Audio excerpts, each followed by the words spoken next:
안녕하세요. 영혼의 책 읽기 진정입니다. 오늘은 유나방송과도 아주 인연이 깊은 월암 큰 스님의 책 전등수필을 준비했는데요. 이 책은 큰 스님께서 전등록이나 선문염송 등 여러 전등사설을 직접 읽으시고 오늘날 우리의 삶의 이정표가 되고 거울이 될 만한 소중한 이야기를 골라 엮으신 책입니다. 삶이 곧 수행이라는 큰 스님의 가르침대로 오늘 제가 읽어드리는 글이 여러분의 공부에 실천적 깨달음을 전할 수 있기를 바랍니다.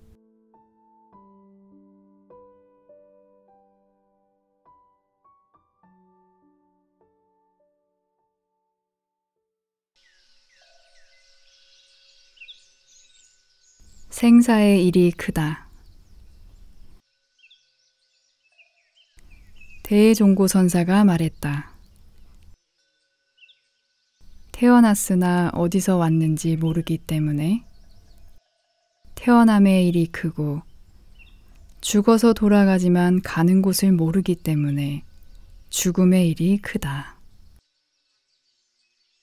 나고 죽음의 일이 크기 때문에 일대사라고 말한다. 어디서 와서 어디로 가는가? 생사대사를 참고하는 것이 생사화두이다. 화두가 없다고 말하지 말라.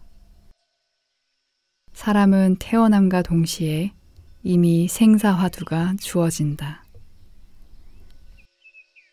생을 알고 사를 알아 생사로부터 해탈하는 것이 화두선이다. 부처님께서도 법구경 주석서에서 죽음에 대해 명상할 것을 권고하셨다.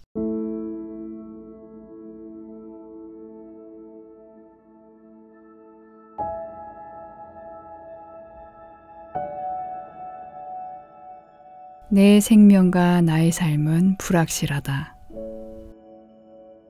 그러나 죽음만은 확실하다. 인간의 생명은 매우 불안정한 데에 비해 죽음만은 확정된 진실이다.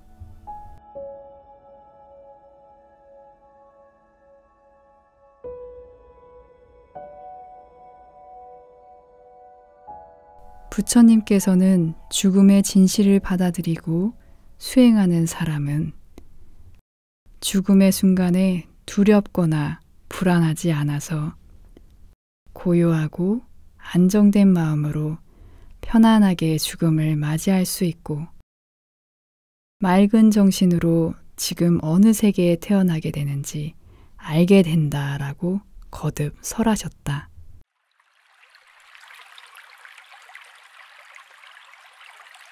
어느 때 부처님께서 비구 500명을 거느리고 알라이국으로 가셨다.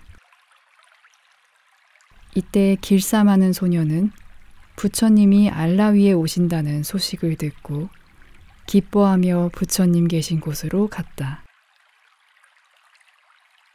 부처님께서 그윽이 소녀를 바라보자 가까이 오라고 하는 뜻을 눈치챈 소녀는 부처님 앞으로 다가갔다. 소녀는 공손히 엎드려 3번 절을 올렸다. 어디서 오는가? 모릅니다. 어디로 가는가? 모릅니다. 모르는가? 압니다. 아는가? 모릅니다.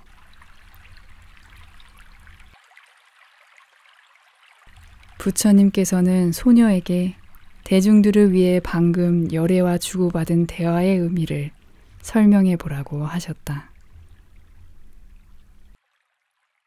그러자 소녀는 이렇게 사례었다. 부처님께서는 제가 저희 집에서 출발하여 이곳에 도착한 것을 잘 알고 계십니다.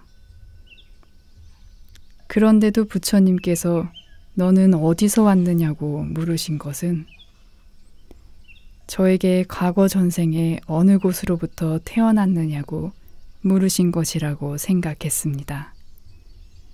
그래서 저는 모른다고 말씀드렸습니다. 또한 부처님께서 너는 어디로 가느냐고 물으신 것은 제가 죽게 되면 어느 곳으로 가서 태어날지 아느냐고 물으신 것이라고 생각하여 저는 모른다고 말씀드렸습니다. 세 번째 물음에 대해서는 부처님께서 저더러 언젠가는 꼭 죽는다는 사실을 모르냐고 물으신 것으로 생각하여 저는 안다고 말씀드렸습니다. 마지막으로 부처님께서는 제게 언제 죽을지 아느냐고 물으신 것으로 생각하여 저는 그것을 모른다고 대답하였던 것입니다. 이렇듯 소녀가 자세하게 설명하자 부처님께서는 매우 만족하시며 개송을 읊으셨다.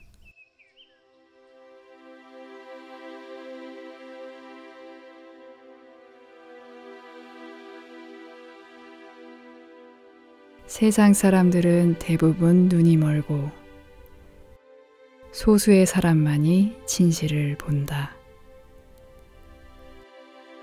소수의 새들만이 그물을 벗어나듯 몇몇 사람만이 해탈 열반을 성취한다.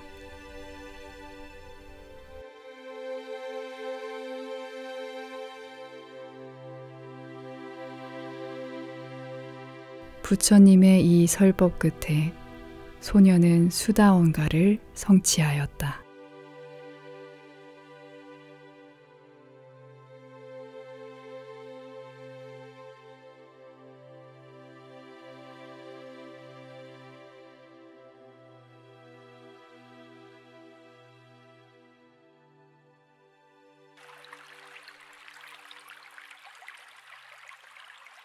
높고 낮음 없는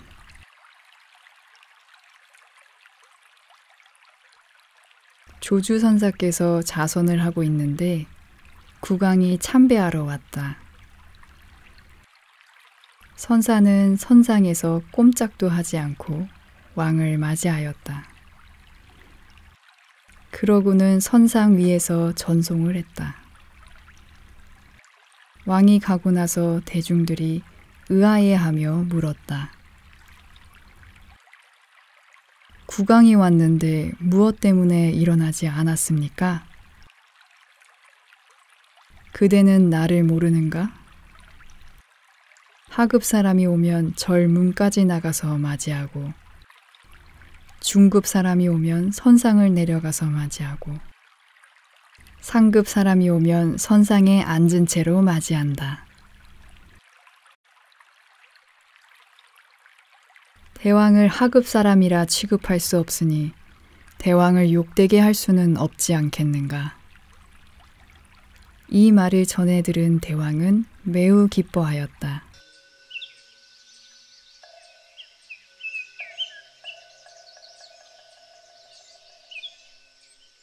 사람에게는 본래 상중하의 계급이 없다. 그러나 조주선사는 선교 방편으로 제도하고자 차별을 보이셨다. 높은 지위의 사람들은 상이 너무 높으니 깎아내려야 하고 낮은 지위의 사람들은 너무 기죽어 상을 제대로 갖추지도 못하니 도리어 치켜 세워야 한다. 이것은 상이 본래 공한 무상의 도리를 깨우치게 함이다. 한 생각 돌이켜보면 모든 사람이 본래 부처로서 법왕이 아니던가? 법왕이 되어 아쉬운 것이 어디 있겠는가? 이 도리만 제대로 알면 밖을 향해 구할 필요가 전혀 없다. 안으로 충만하지 못하니 늘 밖을 기웃거리게 된다. 누가 나를 대접해주고 대접해주지 않는 것은 본분사와는 아무 상관없는 일이다. 스스로 부족하니 채우려 하고 스스로 넘치니 얕보고자 한다. 특히 출격장부가 되어서 어찌 세상에 영합하고 살겠는가. 뭔가 꿀리는 것이 있으니 세상에 아부한다. 출가자는 천인사, 즉 인천의 스승이 되어야 한다.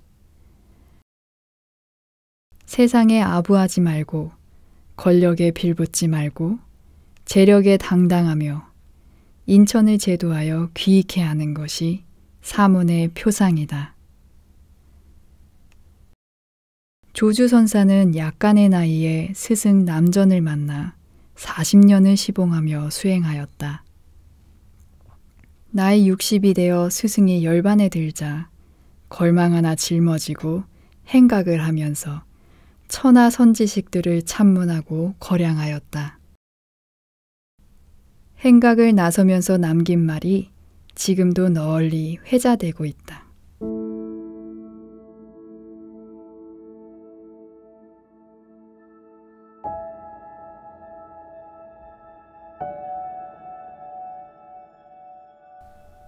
일곱 살 아이라도 나보다 나으면 기꺼이 배울 것이요. 100살 노인이라도 나보다 못하면 기꺼이 가르치리라.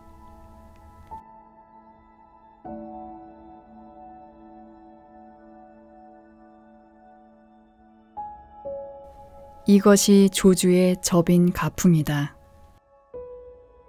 이러한 조주의 정신이 우리의 선문의 전통으로 자리 잡았더라면 오늘날 수자들의 기상이 조금은 달라졌을 것 같기도 하다. 상급 사람이 오면 맨발로 뛰어나가 맞이하고 중급 사람이 오면 정중히 맞이하고 하급 사람이 오면 거들떠보지도 않는 것이 요즘 조계의 인심인지 모르겠다. 중생이 본래 부처라고 말은 하고 있지만 그 입으로부터 가슴을 통해 온 몸으로 실천되어야 조주의 선교 방편이 살아날 수 있다.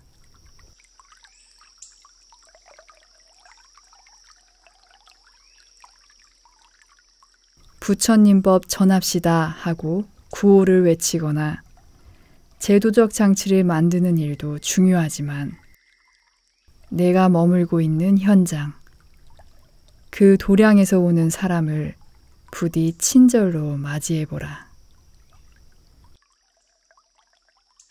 친절이 무엇인가? 안으로는 본분사를 해결하기 위해 화두에 간절히 사무치는 것이 안의 친절이며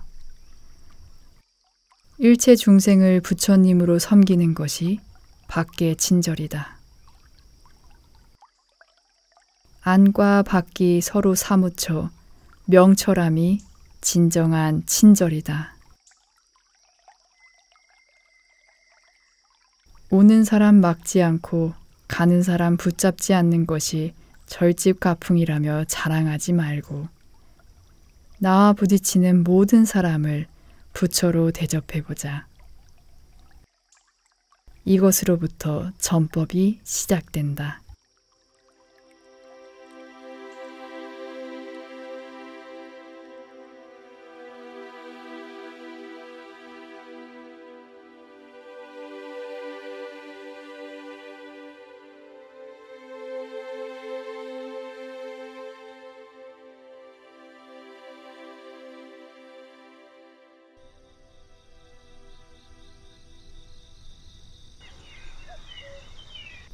내일 모레 하지 마라.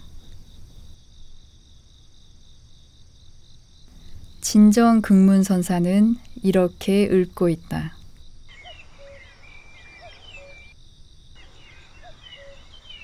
삭발하다 칼날의 흰눈 같은 털이 수북함을 보고 놀라는 것은 세월이 얼마 남지 않았음을 비로소 알았기 때문이다.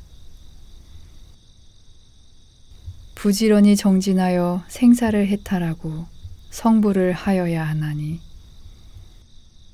내일이 있고 또 모레가 있다고 마냥 기다리지 말라.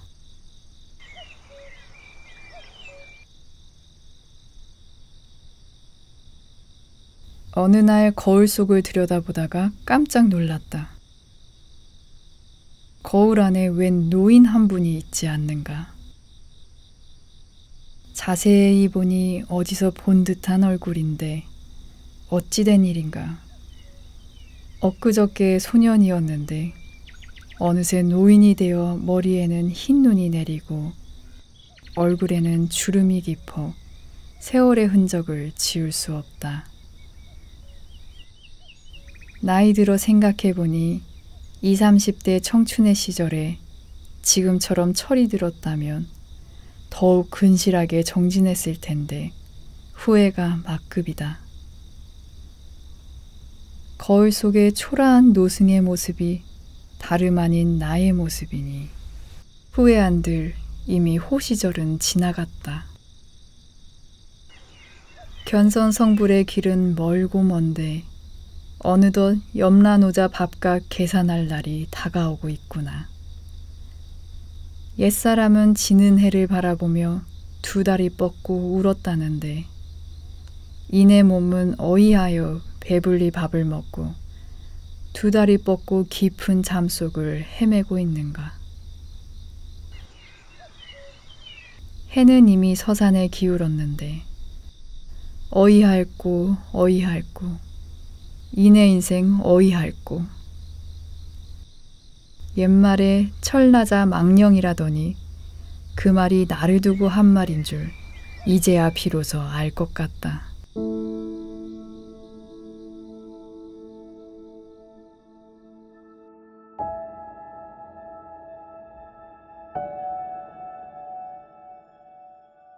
이렇듯 후회가 앞서지만 익힌 습은 잘 고쳐지지 않는가 보다. 생각과 말은 그렇게 하면서도 지금 당장 열반당 선을 참고하지 않고 내일 모레 하면서 세월을 죽이고 있으니 삼세제불이 출세해도 눈 멀고 귀 먹어 제도될 날이 있겠는가. 그래도 어른이랍시고 젊은 사람들에게는 잔소리하기 십상이니 어린 시절 익혔던 주자의 시를 다시금 음미해 본다.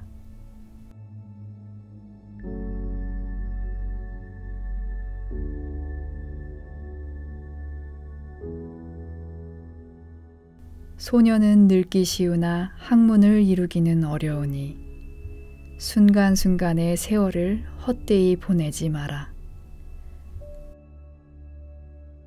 연못가의 봄풀이 채 꿈도 깨기 전에 뜰 앞에 오둑나무 잎은 이미 가을 소리구나.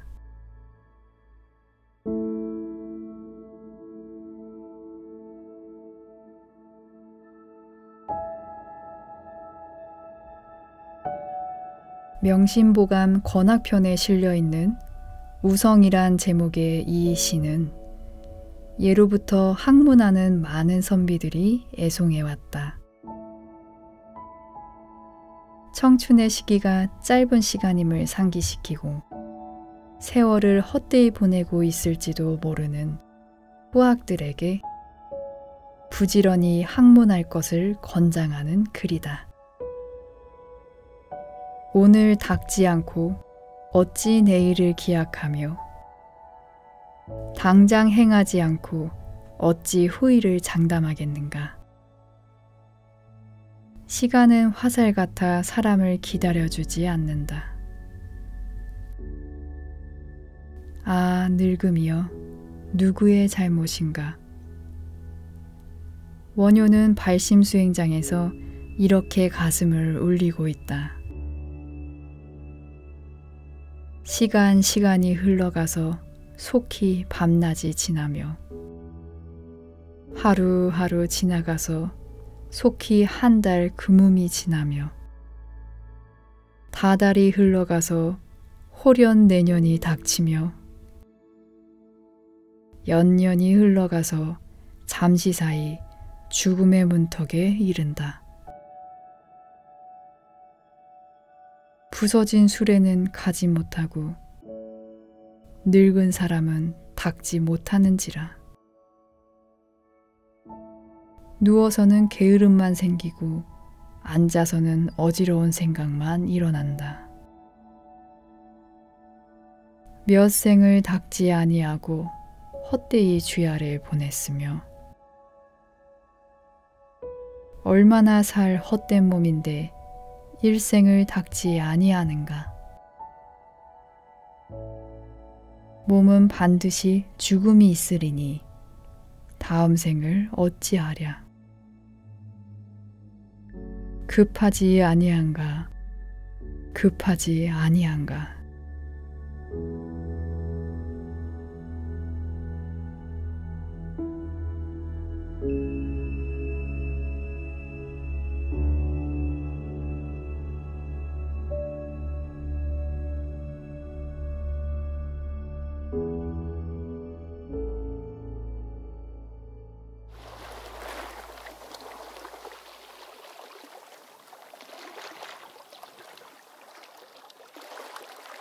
너 자신을 싸라. 석공 해장선사는 원래 사냥꾼 출신이다. 사슴을 쫓다가 마조선사의 암자 앞을 지나가게 되었다. 마조선사에게 물었다. 사슴이 지나가는 것을 보았습니까? 그대는 무엇을 하는 사람인가? 사냥꾼입니다. 그대는 화살 하나로 몇 마리나 쏘는가? 화살 하나로 한 마리를 쏩니다. 그대는 훌륭한 사냥꾼이 못 되는구나. 화상께서는 활을 쏠 줄 아십니까? 쏠 줄 알지. 화상께서는 화살 하나로 몇 마리나 쏩니까? 나는 화살 하나로 한 무리를 다 쏜다네. 피차가 다 생명인데 어찌하여 한 무리를 다 쏩니까? 그대가 그와 같은 것을 안다면 어찌 자신을 쏘지 않는가? 만약 저로 하여금 자신을 쏘게 한다면 곧 그 방법을 모르겠습니다. 이 사람의 오랜 세월의 무명이 오늘에 이르러 한꺼번에 쉬어버렸도다.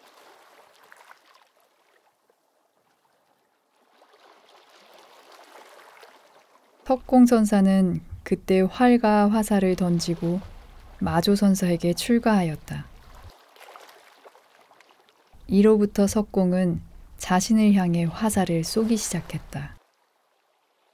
그는 출가 인연을 생각하고 화살을 대상을 향해 쏘는 것이 아니라 자기 자신을 향해 쏘아야 한다는 발심으로 스스로를 경책하고자 예전에 사용했던 화살을 버리지 않고 본인의 방에 걸어두고 수행하였다.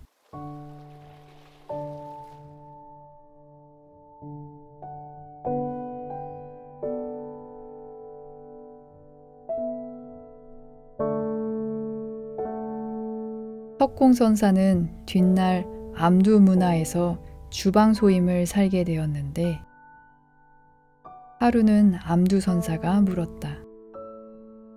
그대는 여기에서 무엇을 하는가? 저는 여기에서 소를 키우고 있습니다. 어떻게 키우는가? 한번 풀 속에 떨어지면 콧뚜레를 잡아 끌고 돌아옵니다. 소를 참 잘 키우는구나.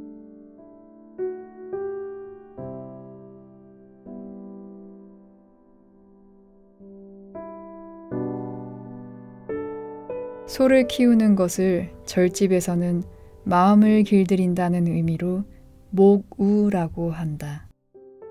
즉 마음 공부하는 것을 소 키운다고 말한다. 소를 키운다는 것은 마음에 집중해야 한다는 것이며 소가 풀밭에서 풀을 뜯다가 남의 밭으로 들어가면 콧뚜레를 잡아챈다는 것은 마음이 일어날 때 바로 깨달아 움직임이 없음을 체달한다는 것이다. 곧 마음의 성품을 깨닫는 것이 모구자의 공부이다. 하루는 제자가 석공선사에게 물었다. 스승님, 어떻게 수행해야 됩니까? 선사는 가슴속에 항상 품고 다니던 화살을 꺼내 보이며 말했다. 부디 그대 자신을 향해서 화살을 쏘아라. 자신을 향해서 활을 쏜다는 것은 자신의 번뇌망상이라는 짐승을 향해 끊임없이 활 시위를 당기라는 말이다. 마음속에서 짐승처럼 날뛰고 있는 업식을 향해 몰두해서 지속적으로 활을 쏟아보면 어느 날 문득 마음 바탕이 드러나 대자유를 얻게 될 것이다.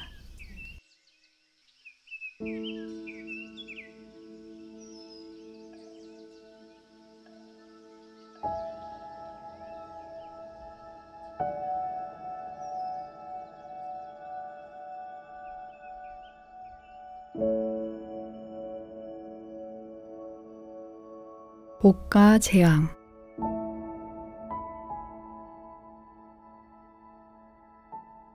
재앙이 복을 일으킬 수도 있고 복이 재앙을 일으킬 수도 있다.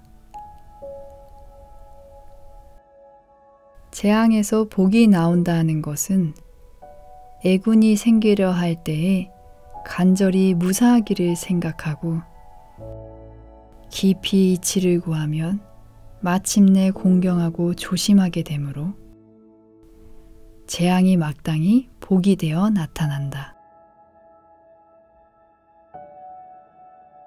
복에서 재앙이 생긴다 하는 것은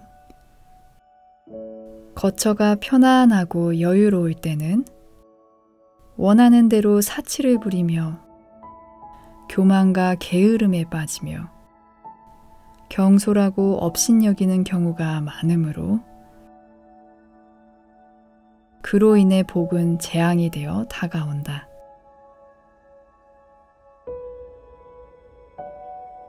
잃는 것이 있으면 얻게 되고 얻는 것이 있으면 잃게 되니 재앙이 닥쳐도 혼란해하지 말고 깊이 생각하여 행하고 복스럽게 살 때는 항상 위태로워지게 됨을 염려하여 대비해야 한다.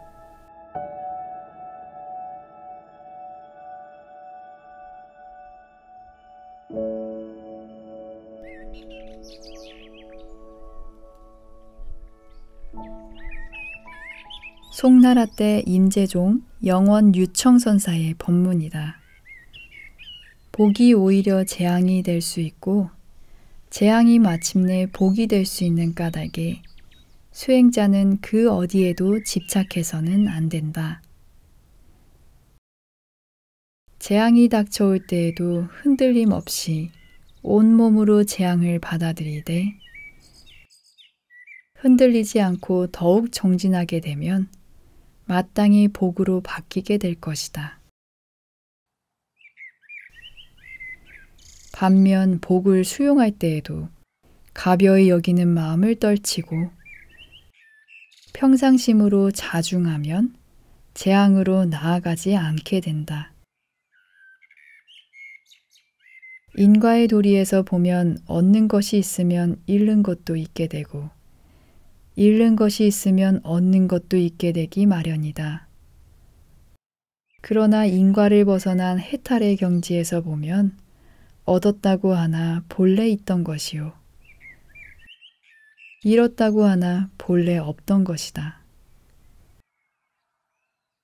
얻고 잃음에 흔들림이 없는 것은 얻고 잃음이 본래 없었기 때문이다. 인과 속에 사는 것은 중생이요 인과를 벗어나는 것이 수행자이다.